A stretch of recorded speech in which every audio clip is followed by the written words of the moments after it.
করা হয়, যেই বাগানে আপনার নবীর জীবন আদর্শ ক্যারেক্টারের বর্ণনা দেওয়া হয়, যেই বাগানে জান্নাতের আলোচনা করা হয়, যেই বাগানে জাহান্নামের ভয়ে ভীতু বানানো হয়, ওই রকমের জান্নাতওয়ালা প্যান্ডেল থেকে আমরা আসলাম।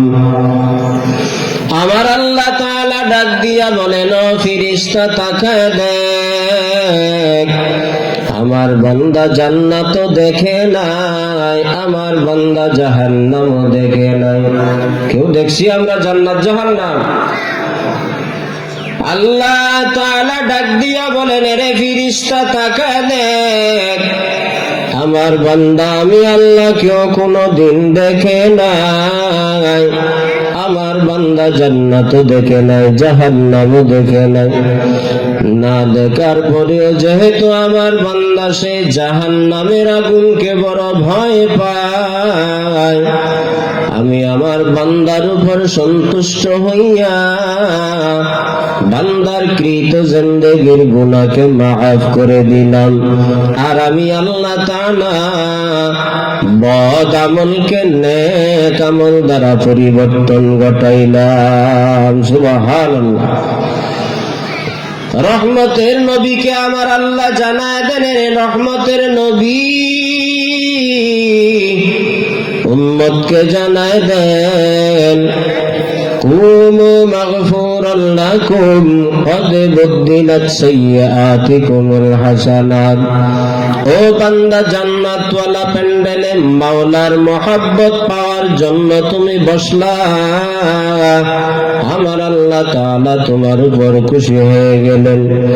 আমার আল্লাহ তাআলা মজমার শেষের দিকে আমার আল্লাহ একজন ফেরেশতা পাঠায় দেয়, ও ফেরেশতা যাও যাও, বান্দাদের কাছে গিয়া সুসংবাদ পৌঁছে দাও, কুমু মাগফুরান লাকুম ক্বাদ বুদ্দিলাত সাইয়্যাতিকুমুল হাসানাত। বান্দারা তোমরা উঠে যাও, তোমাদের জিন্দেগীর কৃত গুনাহকে মাফ করা হয়েছে।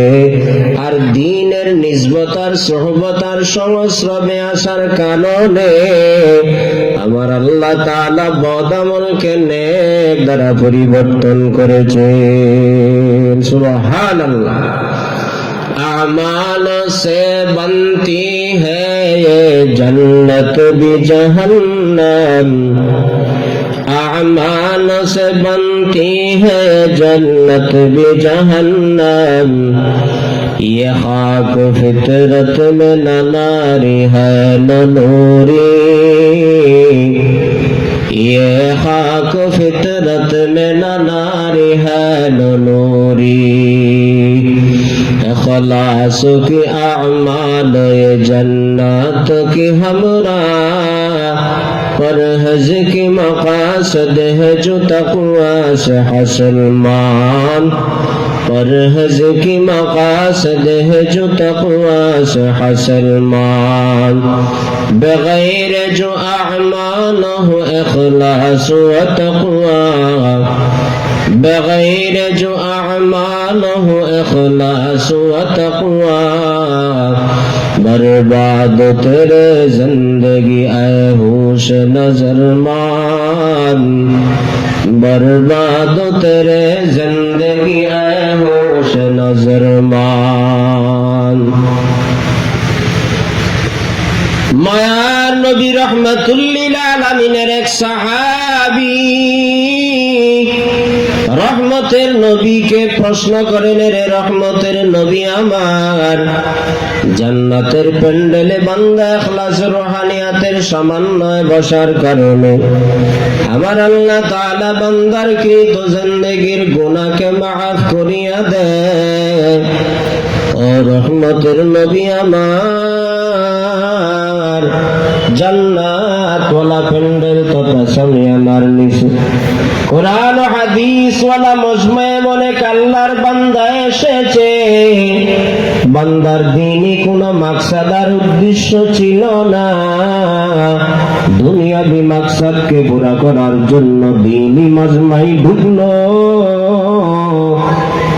রহমতের নবী আমার ওই বান্দার কৃত জিন্দেগীর গুনাহ কি আমার আল্লাহ মাফ করবেন নাকি? রহমতুল লিল আলামিন বলেন, রে সাহাবায়ে কেরাম শুনিয়া নাও, আমার আল্লাহ তাআলা এমন রহমান,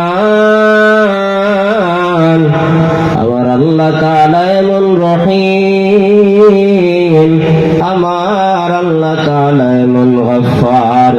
বান্দা যদিও দ্বীনি মাজমায়ে দুনিয়াবি মাকসাদ নিয়ে এসেছে, আমার আল্লাহ তাআলা বান্দাকে নেক আল্লাহওয়ালাদের সোহবতার সংস্রবে আসার কারণে আমার আল্লাহ তাআলা ওই বান্দার কৃত জীবনের সব গুনাহকে মাফ করে দেয়। সুবহানাল্লাহ।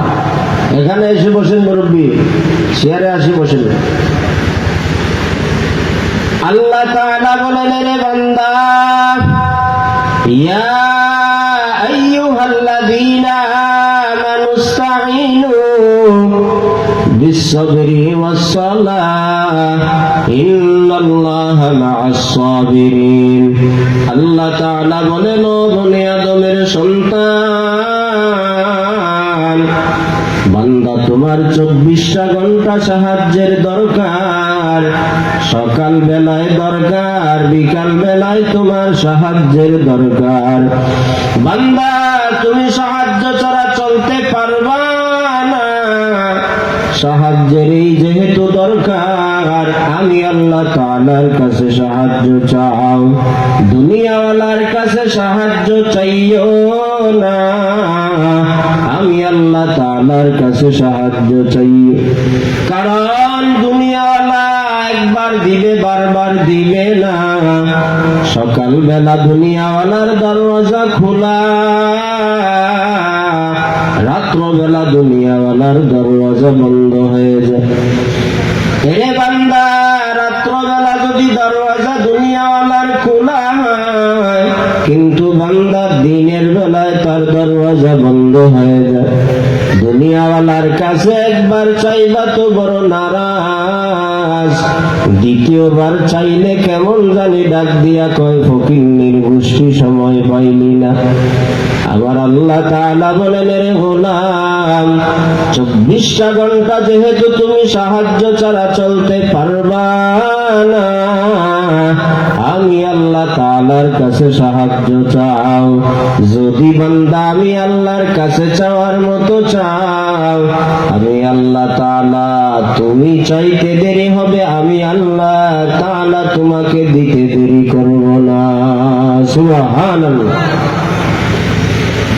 ইয়া আইয়ুহাল্লাযীনা আমানু ইসতাঈনু বিস-সাবরি ওয়াস-সালাহ ইন্নাল্লাহা মা'আস-সাবিরিন। আল্লাহ তাআলা বলেন, রে গোলাম, আমি আল্লাহ তাআলার কাছে সাহায্য চাও দুই জিনিসের মাঝখানে। যদি বান্দা আমি আল্লাহর কাছ থেকে সাহায্য পাইতে চাও, দুনিয়াওয়ালারা চেয়ারম্যানের কাছে যায়, মেম্বরের কাছে যায়, বলে আমার কিছু ভিক্ষা দেন। সরাসরি চেয়ারম্যান আর মেম্বরের কাছ থেকে যদি প্রজা কিছু পাইতে চায়, বলে তুমি এমপির দরওয়াজায় যাওয়ার আগে তোমার এমপির ডানে বামে খাদেম খুদামা পিএস এর সাথে সম্পর্ক গড়ে নাও।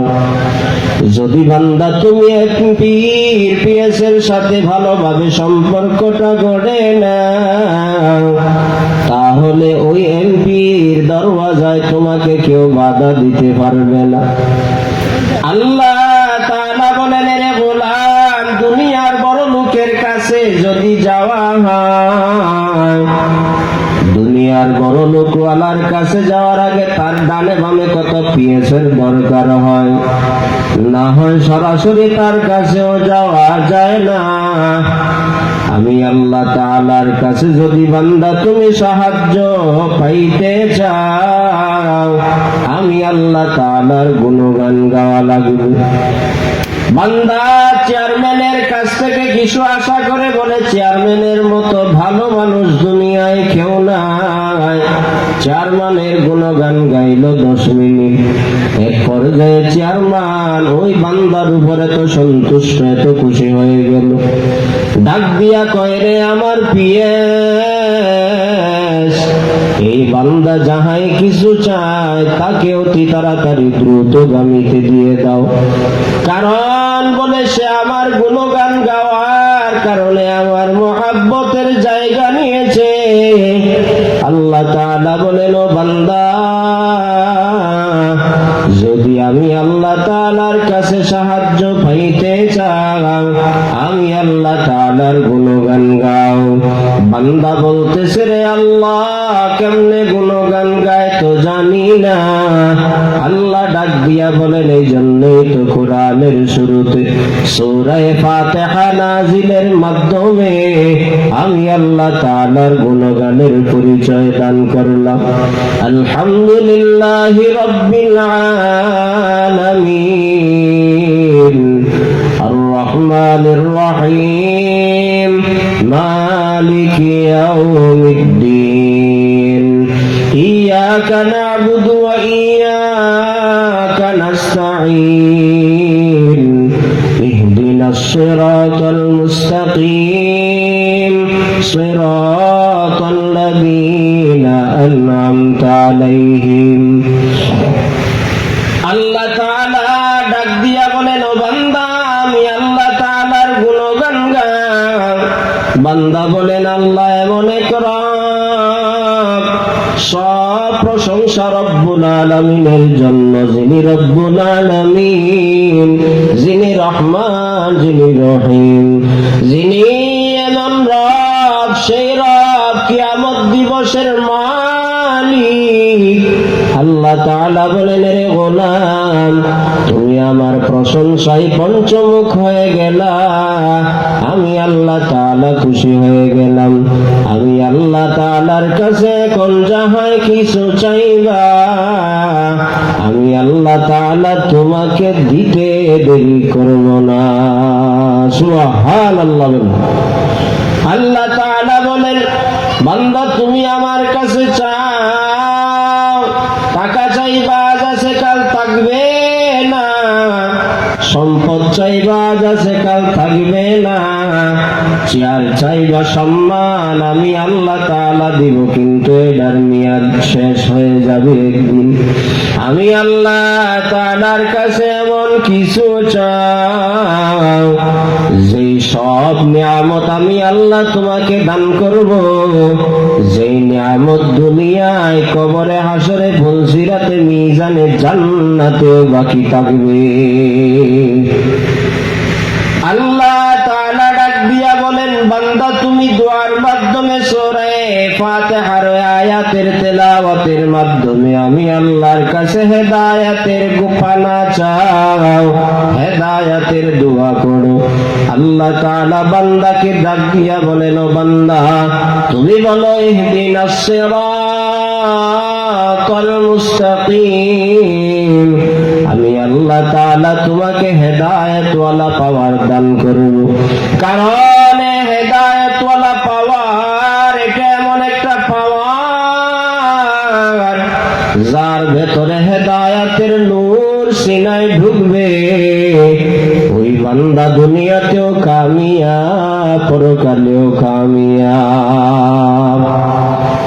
আল্লাহ তাআলা বলেন, ইয়া আইয়ুহাল্লাযীনা আমানুস্তাঈনু বিস-সাবরি ওয়াস-সালাহ, দুনিয়ার মানুষ সাহায্যের দরকার, আমি আল্লাহ তাআলার কাছে সাহায্য চাও। যদি বান্দা সাহায্য পাইতে চাও, এক নাম্বার গুণের নাম হলো ধৈর্য, দুই নাম্বার গুণের নাম হলো নামাজ। ধৈর্য বড় দামি সম্পদ। মুফাসসিরিনে কেরাম ডাক দিয়া বলেন, রে আখিরি জামানার উম্মত, ধৈর্য শুধু ধৈর্য না, ধৈর্যের প্রকারভেদ বাহির করেছে তিনটা। আস-সাবরু আনিত তাআ, আস-সাবরু আনিল মাসিয়া, আস-সাবরু আনিল মুসিবা। ও বান্দা, তুমি ইবাদতের বেলায় ধৈর্য ধারণ